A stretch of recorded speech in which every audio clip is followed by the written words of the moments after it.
Can leave and go have turkey. Good. I think everyone's waving. Thank you very much.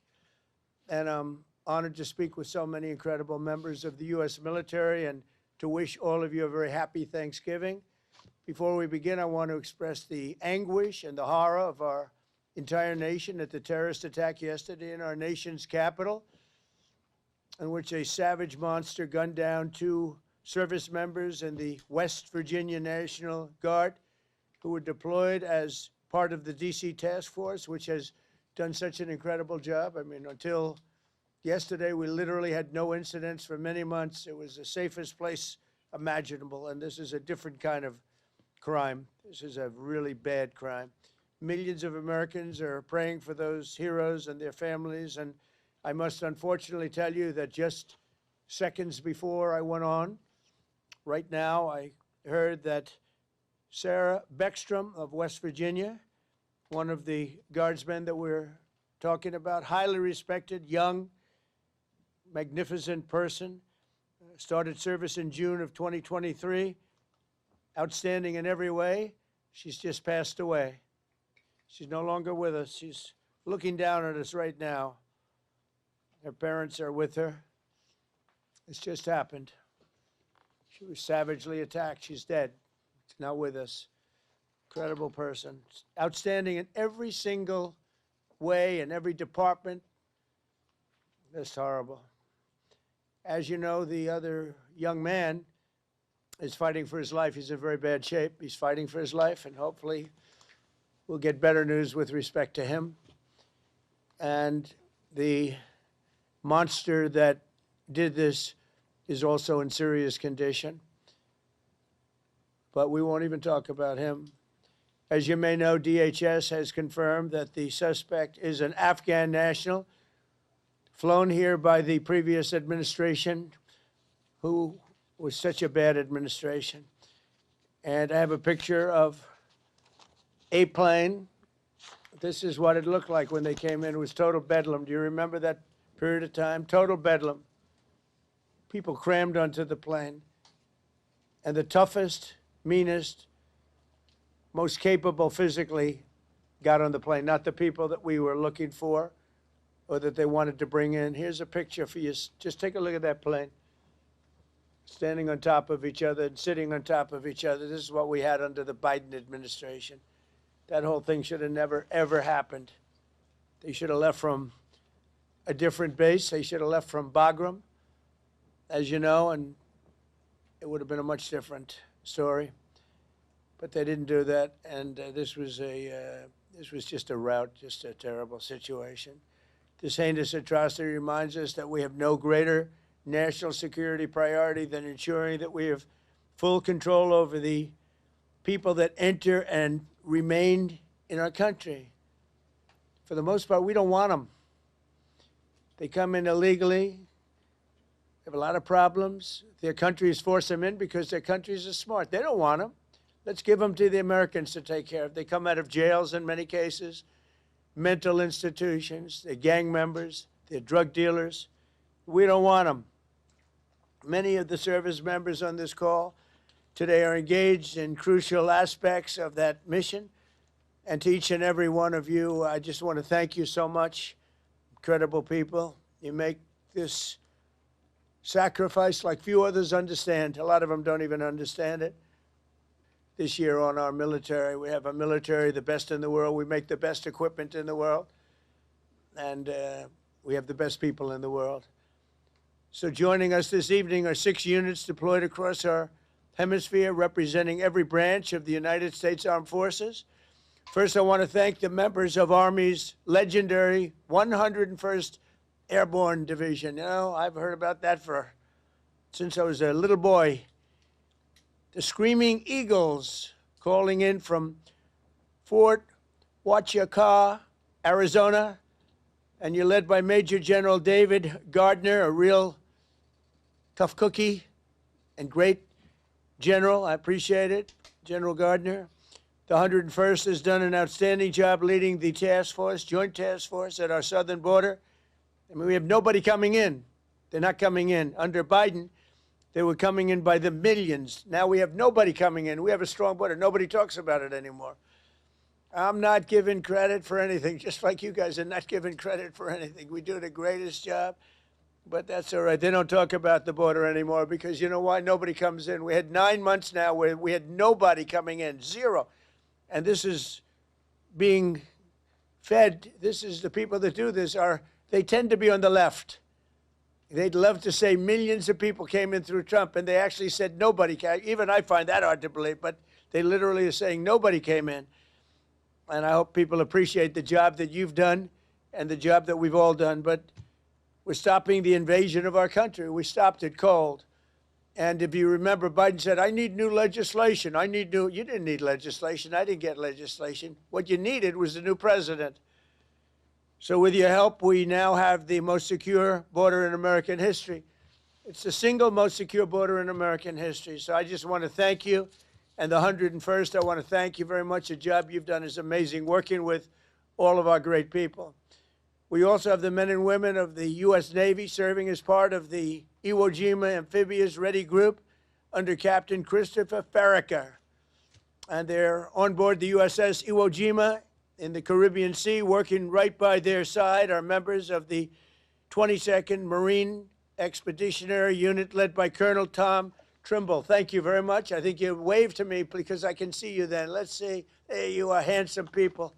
They're beautiful looking people. Thank you. Like Central Cat, I could put you in a movie right this second, and the three of you, and I think we'd have a top grossing movie. You don't have people like you in Hollywood.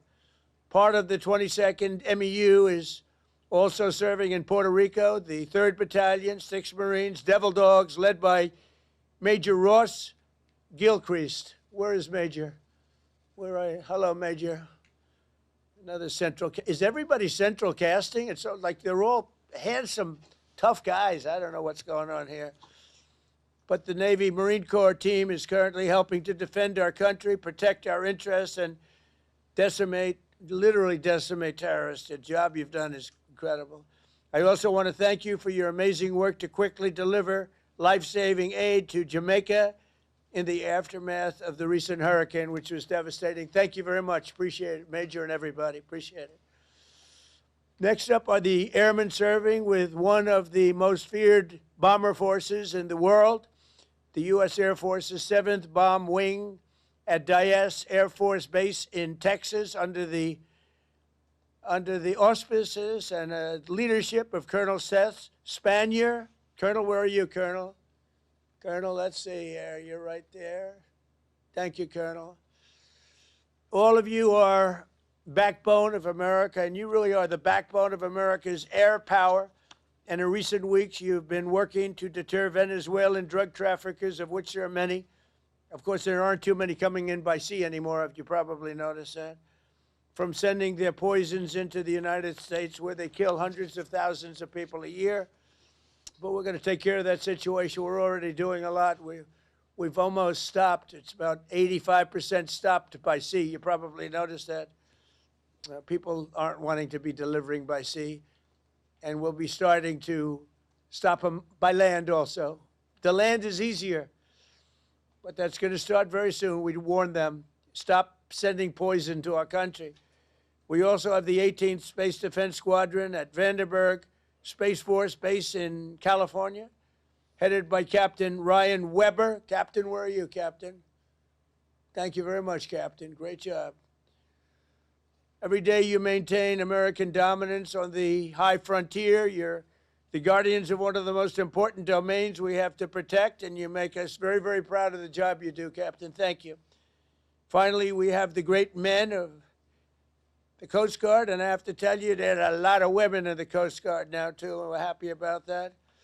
United States Coast Guard aboard the Coast Guard cutter Forrest Rednar with Lieutenant Commander Alexis Wild.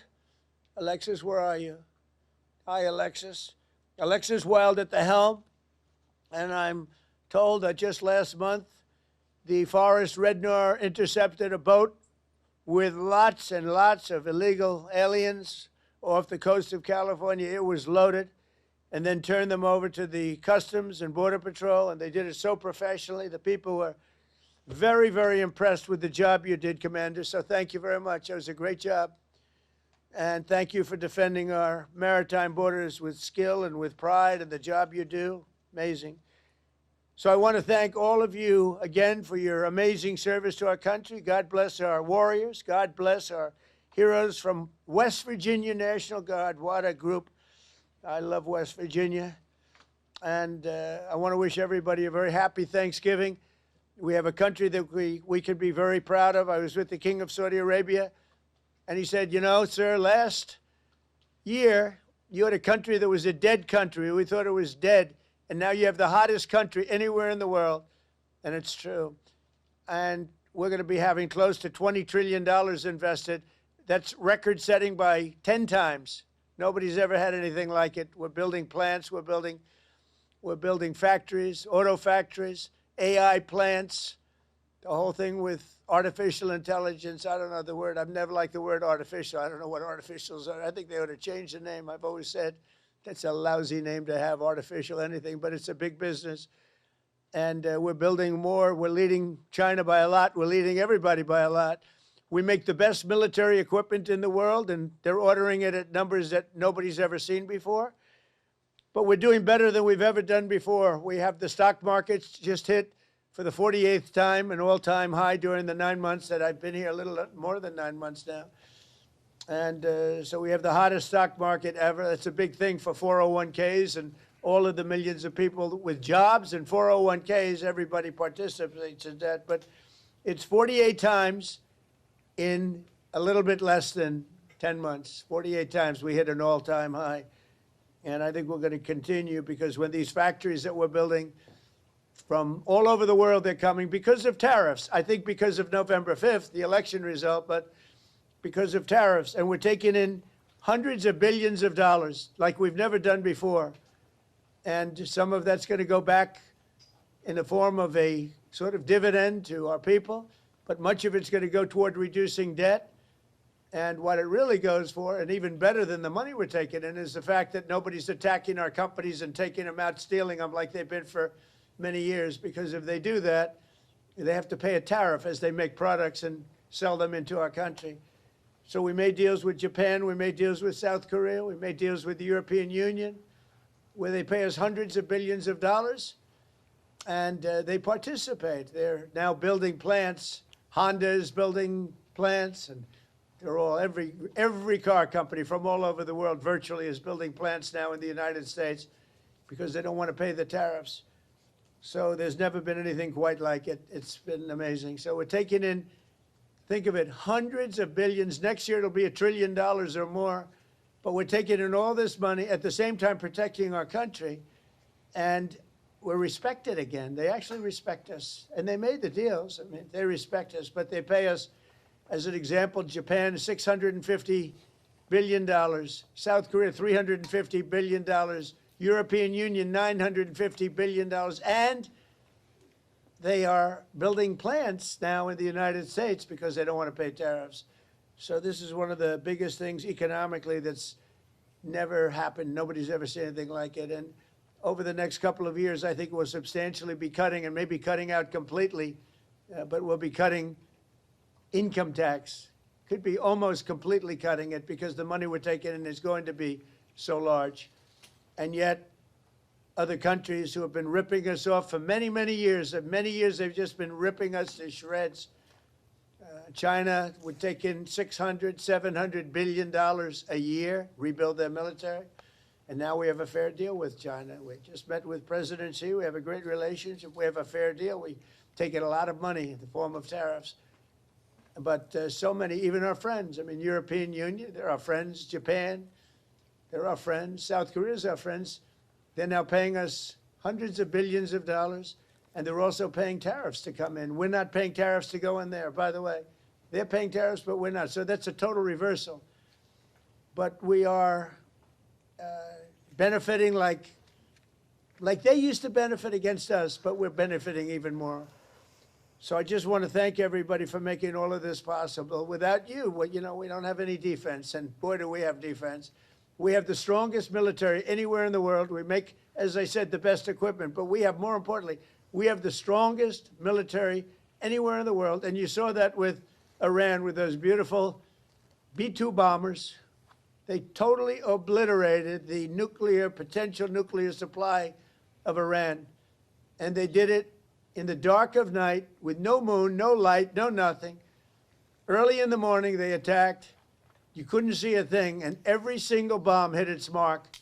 Every single bomb. The Atomic Energy Commission said it was total obliteration. Remember when some of the fake news tried to say, well, maybe it wasn't as bad. Well, it was much worse than anybody thought. And I want to thank those pilots and all of the mechanics and all of the people that serviced and worked on the B-2 bombers. We just ordered a lot more of them. And the reason we did is they were totally incredible, totally invisible. They were stealth. Nobody saw them. They knew they were coming, but they couldn't see them. And they dropped the bomb, and then one of the pilots, commander, said, skedaddle. Let's get the hell out of here.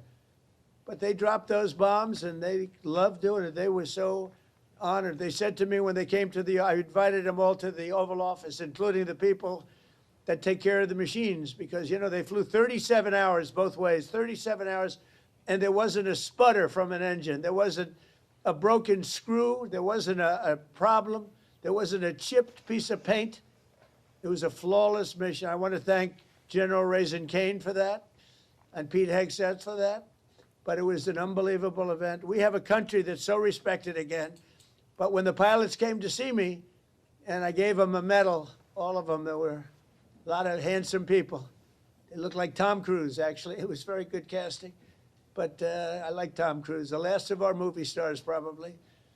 But although we're honoring Sylvester Stallone a little while at the Kennedy Center, so I'm going to put him in that same category. We have Sylvester Stallone and Tom Cruise. But I will tell you that they said for 22 years, sir, our predecessors and us wanted to make this attack.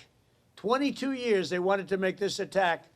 And they practiced it 3 times a year for 22 years, and no president gave them the approval to do it until you came along, sir. We want to thank you. I said, did you really enjoy it?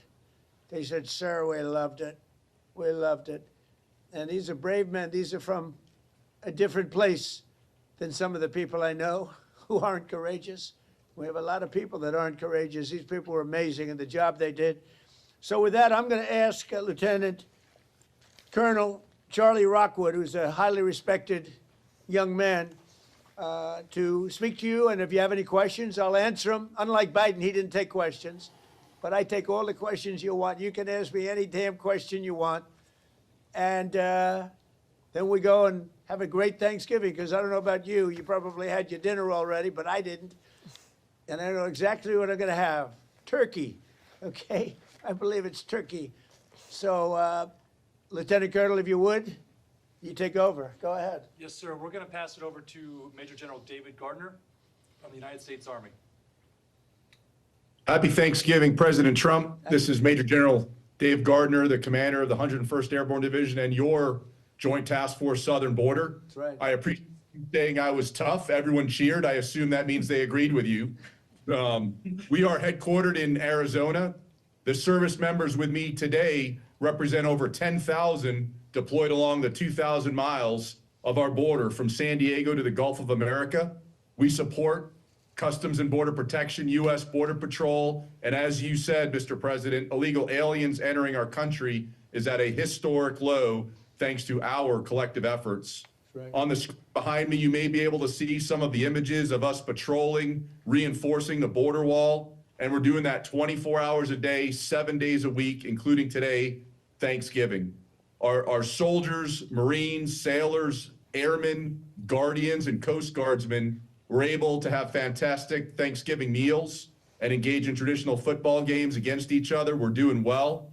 We all appreciate you taking some time from your family to speak with us today, and thank you for your support, Mr. President, and happy Thanksgiving.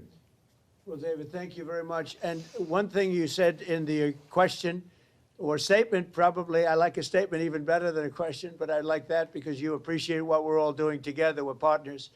But you said the Gulf of America. And there's a thing that for actually 350 years, 100 years older than us, Mexico, it was called Gulf of Mexico. And I would say to myself, why are we calling it Gulf of Mexico when we have 92% of the frontage and they have, I'm a real estate person at heart, and they have 8%.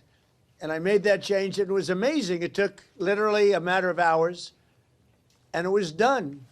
And nobody even, very rarely did they complain. We beat AP, Associated Press, very badly in a lawsuit. You know, they tried to get it stopped because they're not good Americans. I mean, who would want that stopped? But we beat them, as you saw, we beat them very badly in a lawsuit. But other than that, I mean, we had no complaints, and everybody's happy with it except Mexico. I wouldn't say they're thrilled, but they'll get over it. But we now have the Gulf of America, David. The Gulf of, isn't that great? And I'm very proud of it every time I see it. And now it's spoken of routinely. I saw it before. There was some event taking place down by Louisiana, and they said, we're here at the Gulf of America. And they're just talking about it like routinely now.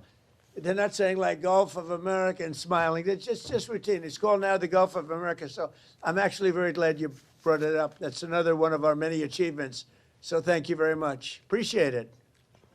Yes, sir. Thank you, Mr. President. Great job. Please. Sir, before we go on, do you have any questions for the president? Yes, Mr. President, this is Sergeant Major Anderson. I do have one question, sir. Yes, sir.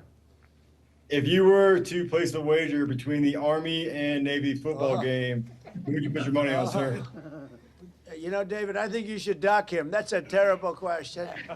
That's how he'll get me in so much trouble. But I'll tell you what I will do. I'll be going, you know, you have one of those teams is having a spectacular year, and one of them, they're both doing well.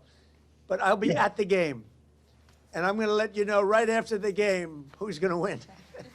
It's going to be a good game, and you're going to be watching it. I love it. That's a place where we get a lot of cheers when we go in. You know, we won the military vote in the largest number ever gotten by a president, by far, despite the lies that they said about me. You know, they make up stories of lies. They're disgusting people. But we won the military by the biggest vote in the history of our election. So I like the military, but I like the Navy, and I like the Army a lot. And I'm going to be at the game, and I don't know if you're going to be there. You're pretty far away, but we'll be thinking about, you know, I'll be thinking about that wise guy question you just asked me. Thank you very much. Thank you. All right, sir. With that, we're going to go over to Major Ross Gilchrist from the United States Marine Corps. Good evening, Mr. President. The Marines and sailors in this room from Battalion Landing Team 3-6 are ready, capable, and lethal to support readiness and lethality in support of Operation Southern Spear. We're here in Camp Santiago, Puerto Rico, conducting sustainment training, and recently we conducted a mobile training team employing first-person view attack drones, conducting 2 day strikes and the first ever 3 night strikes in the history of the Department of War. This represents a milestone in our combat lethality, increasing the capability of the Marine Corps and the Joint Service. Soon, we're going to prepare to support counter-narcotics operations in the ground, maritime, and air domains and respond to crisis and contingency operations to provide you options, Mr. President, in support of national security objectives to protect our homeland. Marines and sailors of BLT 36, the Hellhounds, are ready. We're the first to fight and at the tip of the spear as an expeditionary force in readiness. Thank you for your support, Mr. President. Semper Fidelis. Happy Thanksgiving. Well, thank you, Ross, and you people are just amazing. You do a fantastic. I knew every move and every single thing you said. I know exactly what you did and who did it, and I want to just thank you. You were amazing. And Border Patrol and all of the people here, you know, Border Patrol, every single one of them. These are great people. ICE, you know, ICE gets not the credit they deserve. They are unbelievable, tough, smart, and they're unbelievable patriots. So, Ross, thank you very much. You really have done a great job. We appreciate it. We love working with you. Thank you. Thank Ross, you, Mr. before we President. go over to the Navy, do you have any questions for the president? Anybody have any questions? Good afternoon, sir. The only proper response to the colonel from Fort Huachuca is "Go Navy, beat Army." Okay, I got to remember that. Thank you very much. They're going to have a great Sir. game. Thank you very much. All right, sir. With Yes, that, sir. we're going to move over to Captain Chris Farraker from the United States Navy. Okay. Yes, sir. Sir, on board here, Iwo Jima, proud commander of the U.S. Iwo Jima Amphibious Readiness Group, along with the 22nd MEU Expeditionary. You already met my one brother from Central Casting, Colonel Tom Trimble, and my other brother is Colonel Rick Shooter Haley. Behind me is a few of the men and women who comprise the 10,000 sailors and Marines of our EWO-ARG team, who are currently conducting maritime patrols against narcos in the Caribbean in defense of the homeland. Yes, sir. As you know, that we have also, besides the missions that you know about, sir, we also reinforced the embassy in Haiti. We're getting engaged on a routine basis, both receiving fire from some of those gang members and returning fire, defending that embassy. We've also opened up operations down here in the south, conducting expeditionary advanced base operations at Roosevelt Roads, where Major Ross-Gil Crease and the team are currently training. We've also done, as you mentioned, Mr. President, humanitarian support to Jamaica. We're proud to be part of this Navy Marine Corps team and be part of the defense of the homeland, sir. Thank you. Thank you very much. And really great job. Would anybody Sir, I'd in like to the... say more. Yes, go one ahead, more please. The First Lady came down to North Carolina Right. last week and visited the Marines and sailors Camp Lejeune, and my wife and my daughter and my two sons were able to meet the First Lady. That's right. And get a picture with her. She was truly gracious, and we really appreciate the time that she spent with the Marines and sailors. That meant a whole lot to a whole lot of people down in North Carolina, sir. Well, thank you very much. And she had enjoyed it, and she mentioned that, meeting your family. And she said those people are in good shape. They're in very good shape. I don't know if she's referring to me when she says that, because I don't know. That could be a little slight. But she was very impressed with everything she saw. Thank you very much. Sir, before we go to the Navy, Captain Farraker, do you guys have any questions for the President? I do have one selfish one, sir. My daughter's 9th birthday is here in a few days. I was wondering if I could get a happy birthday, Catherine, from you, sir. And her first name is? Catherine, sir. Well, Catherine, you have a father who's a great hero and a great man and highly respected. Happy birthday, and take good care of him. Thanks, Thanks, sir. Appreciate it. Say hello to her. All right, Anybody back there have a question? I think that's it from us here, sir. Again, appreciate your time and happy Thanksgiving to you and your Happy family. Thanksgiving, sir. Thank you all very much. Great. Have a great Thanksgiving. Thank you. Sir, with that, we're going to go over to Colonel Seth Spanier from the United States Air Force. Happy Thanksgiving, Mr. President. I'm Colonel Seth Spanier, 7th Bomb Wing Commander. And here with me I have Lieutenant Colonel Brian Guyette, our 28th Bomb Squadron Commander, and Major Joseph Spada, our 28th Bomber Generation Squadron Commander. And we're here representing the 4,000 men and women stationed at Dyess Air Force Base in Texas, employing the mighty B-1. Good evening, sir. The Bomb Wing hosts multiple B-1 squadrons that are responsible for everything from training the world's best combat aviators to operational test, in addition to projecting strength and lethality across the globe. Recently, the Bomb Wings Combat Squadron was forward deployed to the Indo-Pacific, and the men and women that you see behind me were part of the 28th Bomb Squadron and fellow squadrons that executed operations in the Caribbean, and were responsible for demonstrating the latent combat capability of the training squadron, in addition to projecting credibility into the Caribbean on behalf of the long-range strike platform, the B-1B. Well, It is thank you currently very off much. station at Nellis Air Force Base, Nevada. Thank you very much. And I don't know if you know, we have more planes on order in terms of dollars and planes itself, and they have a new one, the F-47, and I didn't name that. It was named F-47. They think I named it. I didn't. They surprised me, but I hear it's stage 6, and it's at a level that nobody's ever seen before.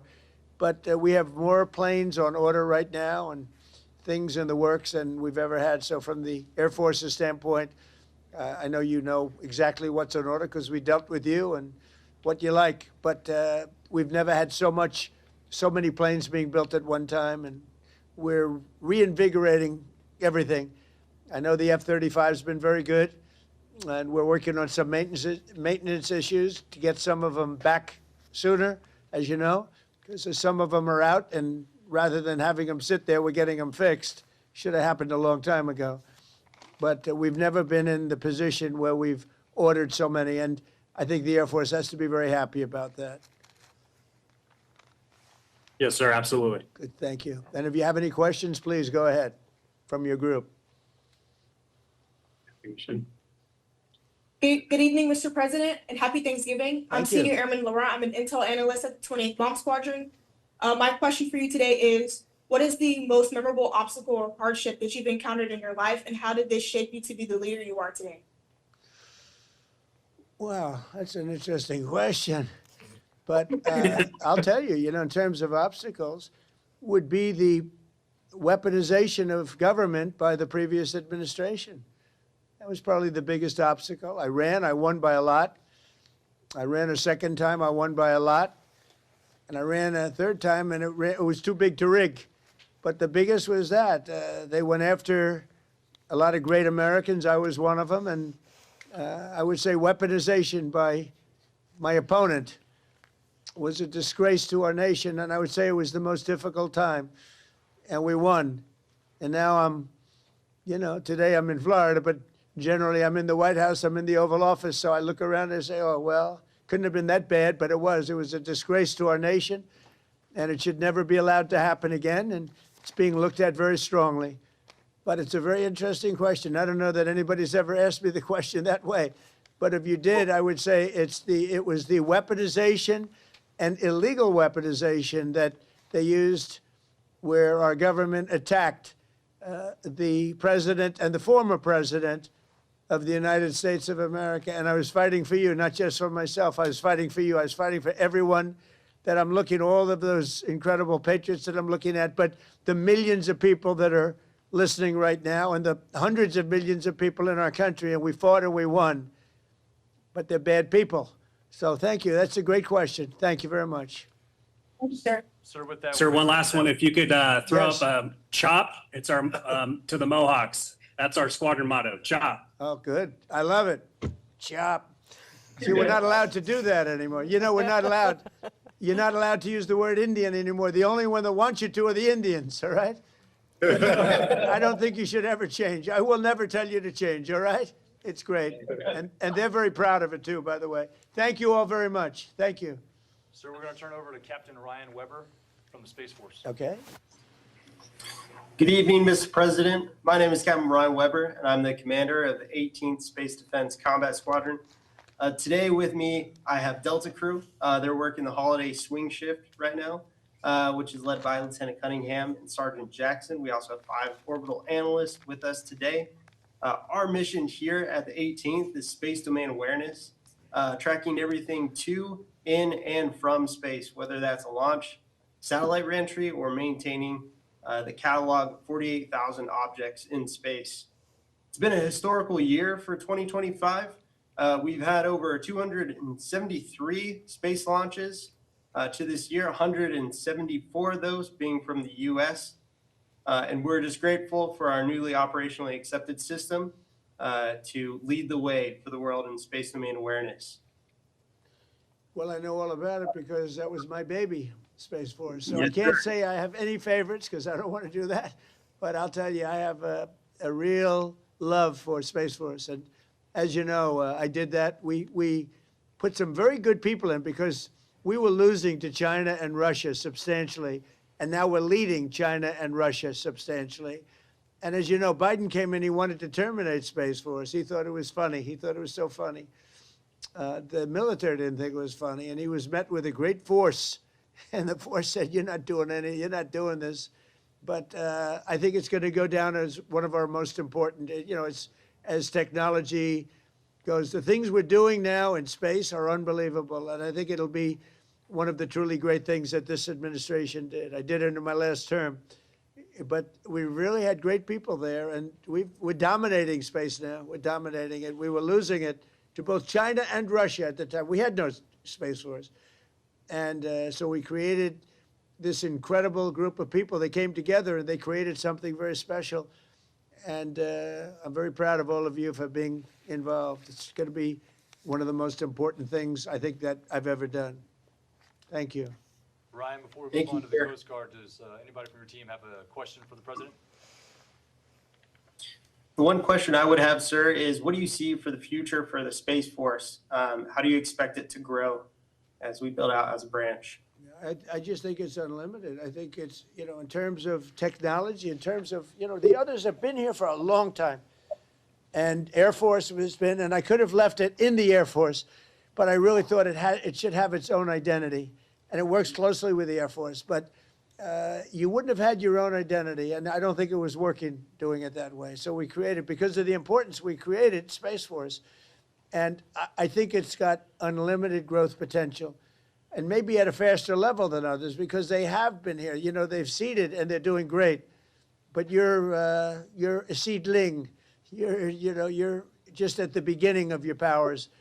It's going to be unlimited future. Really, I feel that. Now, I think you agree with that, but it's going to be unlimited future. And thank you all for being involved. Very proud of you.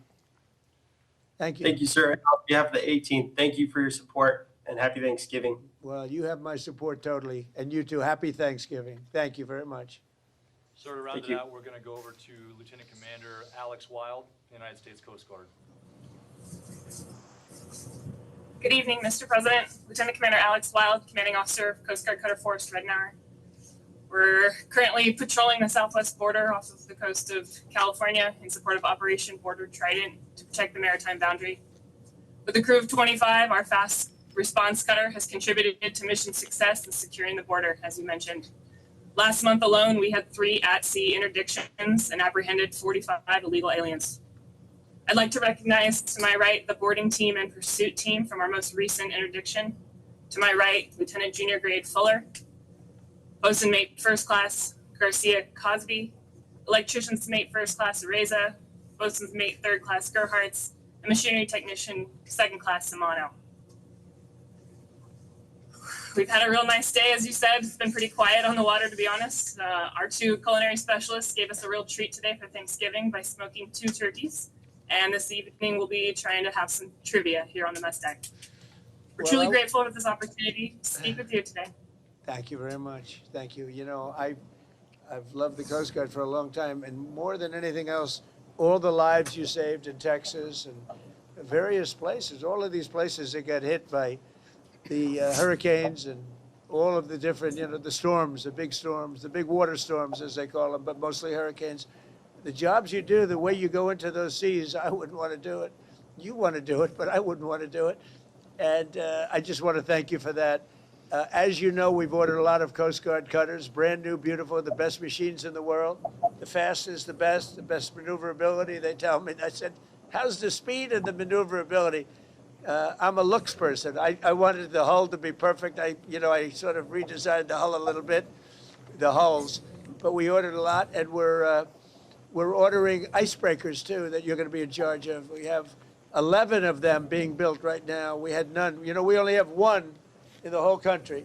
Russia has 48, and we have 1, and that's just ridiculous. So we're doing them in conjunction with Finland and some other people, and they make the big, they're known as the people that do, I guess, 90% of the icebreakers, so they have a great expertise.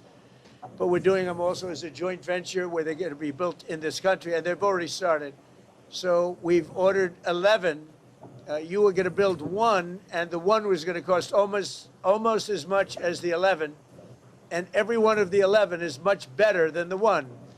So that didn't sound like a good deal. So you know exactly what you're getting. You're getting the best icebreakers in the world, the top of the line, and they're going to be delivered very soon, actually. They're moving along very quickly. They're building them.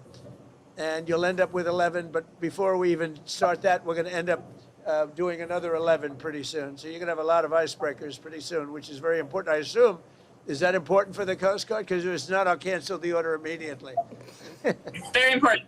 Yes. Okay, good. Then I won't cancel the order. That's good. You're going to have the best icebreakers there are, so it's really great. Very important to us. Thank you. Any other questions? Yes, Mr. President. Yes. I'm Petty Officer Riza. First question is, what is your true golf handicap, not according to fake news? And are you and President Biden going to play that golf match? I'd love to. I mean, I've invited him, but he doesn't want to show up. Look, I know a lot about golf. I've won 38 club championships, and I don't get to practice much. I won one last year. I won a club championship at a big club, beating a 27-year-old kid. I said, I'm decades older than you. But I said, the fairway doesn't know how old you are as you walk up the middle, and he's in the rough. And I've been a good golfer over the years. I won, when you win, club championships are our majors. You know that. Most people can't play in them. They won't. We're talking about no strokes or anything else. So I'm a very low handicap, and I've won 38 of them legitimately, everyone legitimately. It has to be legitimate because you have a lot of people following you during club championships, as you know. So I guess I'm very, I got to be right around scratch or better. I beat a +3. That's 3 better, 3 below par. If you look at it for those that don't know. In the finals of the club championship last year, with all I was going through and with no practice. So I'm a good golfer. Yeah, I would have to say that. I want to be honest. I have to be honest. I played with Bryson DeChambeau on his show, the Breaking 50, and we had a good time. But a lot of people thought that was a great ratings hit, and we had a lot of fun. But golf is great. It's sort of a microcosm of life. And you have a lot of people talk, but they can't play, like Biden. Biden can't hit a ball 30 yards, I'm telling you. I looked at his swing. He cannot hit a ball 30 yards. He said he was a 6 handicap. He said that was the only thing that made me angry during the debate with him. He said he was a 6. I said, you're not a 6. And he said, well, I'm an 8. I said, that was quick. I picked up 2. But he's not 100. He's not 100. So, but it's a great game, and I hope you guys get to play a little bit of it. But frankly, I'm more excited about the icebreakers, if you want to know the truth. So anyway, I want to thank you all. Great job. Coast Guard, great job. We're proud of you. You're going to have the best equipment in the world, and it's coming rapidly. Thank you very much. Thank you. Thank you for your support, President. So that concludes the presentations. If you have any closing remarks, that'll be it. Well, I do have closing remarks. I just want to say how proud I am. You look at the people that we just dealt with. These are the top people in our country. These are just beautiful people inside and out. They're brave, they're smart, they're brilliant. And I just want to say it's an honor to be with you. It's an honor to be working with you. We have the strongest country we've ever had. We make the best equipment in the world. We have the best military in the world. Nobody can even come close, and everybody knows it, and they respect us now again. A year ago, 2 years ago, 4 years ago, 3 years ago, they didn't respect us at all. They laughed at us. Nobody's laughing anymore. So I just want to thank you all very much. I'm very proud of you. Thank you. Thank you. Thank you very much. Okay. Mr. President? We can cut that then? We can cut that. Mr. Hello. President, hello. Good to see you. Thank you so much. Happy Thanksgiving. Thank you. A question about this tragic shooting in Washington, D.C. U.S. officials say that the suspect worked very closely with the CIA in Afghanistan for years, that he was vetted, and the vetting came up clean. He went cuckoo. I mean, he went nuts. And that happens, too. It happens too often with these people. You see him. But look, this is how they come in. This is how they're standing on top of each other, and that's an airplane. There was no vetting or anything. They came in unvetted. And we have a lot of others in this country. We're going to get them out. But they go cuckoo. Something happens to them. Your DOJ IG just reported this year that there was thorough vetting by DHS and by the FBI of these Afghans who were brought into the U.S. So why do you blame the Biden administration? Because they let them in. Are you stupid? Are you a stupid person? Because they came on a plane along with thousands of other people that shouldn't be here, and you're just asking questions because you're a stupid person. And there's a law passed that it's almost impossible not to get them out. You can't get them out once they come in. And they came in, and they were unvetted, they were unchecked, there were many of them, and they came in on big planes, and it was disgraceful. And if you look, you'll see there was a law passed. It makes it almost impossible not to let them in, not to certify them, so to speak, once they come in. And they came in, and they shouldn't have come in. And frankly, the whole thing was a mess. The whole Afghanistan situation was a mess. It should have never taken place. If we're going to go out, and we would have gone out because I had everybody ready to go, we were going to go out with strength and dignity and precision. And we would have left from Bagram, and we would have kept Bagram, by the way, because of its very close relationship to China and where they make their missiles. But when you let the people come in by the thousands and thousands and thousands, they made a terrible mistake. But they were incompetent. Yeah. Yeah, Mr. President, thank you for having us here tonight. Have you spoken with Sarah and Andrew's family? We have a call in a little while, actually, right after this. Do you plan to? Well, the family is devastated, as you can imagine. But we have spoken. I mean, my people have spoken with the family. We'll be speaking tonight or tomorrow. You have to give them a little. They just found out about their daughter. You know, you can't just call 2 seconds later. Yeah, of course. It's a very, very tough situation. Obviously, She was so outstanding. I mean, I just heard outstanding in every single way. it's in the early stages, obviously, but do you plan to attend Sarah's funeral? I haven't thought about it yet, but it certainly is something I could conceive of. I love West Virginia. You know, I won West Virginia by one of the biggest margins of any president anywhere. And it's, you know, these are great people. I love the people of West Virginia. I love the people of our country. But I haven't given it any thought, but it sounds like something I could do, yeah. It's very raw. Yeah, of course. The suspect does have a wife and 5 children who live in Washington. Do you plan to deport them? The suspect has? The suspect? Well, we're looking at that right now. We're looking at the whole situation with family. It's a tragic situation. Yeah, Jeff? Mr. President, are there any changes you want to make to improve safety for National Guardsmen who are being sent into these cities? No, just I want to have more. As you know, we're sending 500 more. We had very little crime in Washington now for, you know, many months. Record-setting low crime, and this happened. And I don't know how you put this on the scale of that. This is sort of different. This is a terrorism threat, and this was done because they're so effective. If they weren't effective, you probably wouldn't have had this done. But this was done because the National Guard has been so effective. You know, you went from having a tremendous amount of crime and death, killing, everything else, to having none. And this happened, I assume, because it was so effective. And maybe this man was upset because he couldn't practice crime. Who knows what his motivation was? But what he did was horrible. And you've made changes for Afghanis' ability to apply for asylum. Do you blame all Afghans for this one man's No, but we've had a lot of problems with Afghans because they had a lot of them coming in on these planes. Again, I show you this picture. We had a lot of them coming in on these planes that are, look at them. There was no checking. They just poured into the plane. And many of these people are criminals. Many of these people are people that shouldn't be here. And many of them have been gotten out. I mean, we've gotten out a lot of the people that, you know, we've taken a lot of them out of here. But they came in, right? Yeah, I know, this deal story. Many are wonderful, yeah, I'm sure. I said many are here legally, though. What should they think in terms of their prospects? Well, they can't be happy, okay? They can't be happy. Because what's taking place between that, if you look at Somalia, they're taking over Minnesota, and we got a lot of problems with the gangs, with all of the things taking place in Minnesota. We have an incompetent governor, we have a dope governor. They can't be happy about what's going on. And if you talk about the Afghans, you know, there's a problem because so many bad ones came in on the planes. They just walked in. Whoever the strongest people were physically in a way, but whoever the strongest, they got on the planes. There was no checking. They just swamped the planes. They took off. We had no idea who they were. Yeah, do you want to ask a question behind? Me?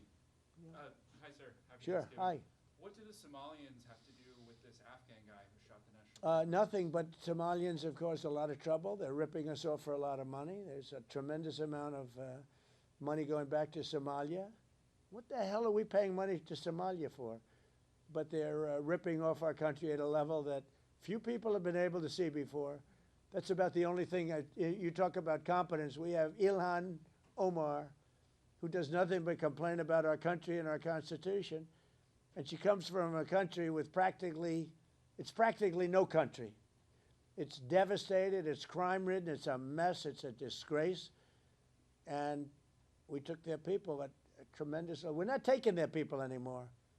We're not taking their people. And we're getting a lot of their people out because they're nothing but trouble. Okay, thank you very much, everybody. Go ahead. One question about this asylum claim that is being floated. Of course, you just detailed that this suspect was flown in under the Biden administration. Yeah. But was he granted asylum under your administration? When it comes to asylum, when they're flown in, it's very hard to get them out. No matter how you want to do it, it's very hard to get them out. But we're going to be getting them all out now. Thank you very much. Thank you. Mr. President. Thank you, sir. Here, take that picture if you want it, press. Mr. President, what are you most thankful for this Thanksgiving? The fact that America's great again. We've made America great again. America was a dead country. We've made America great again.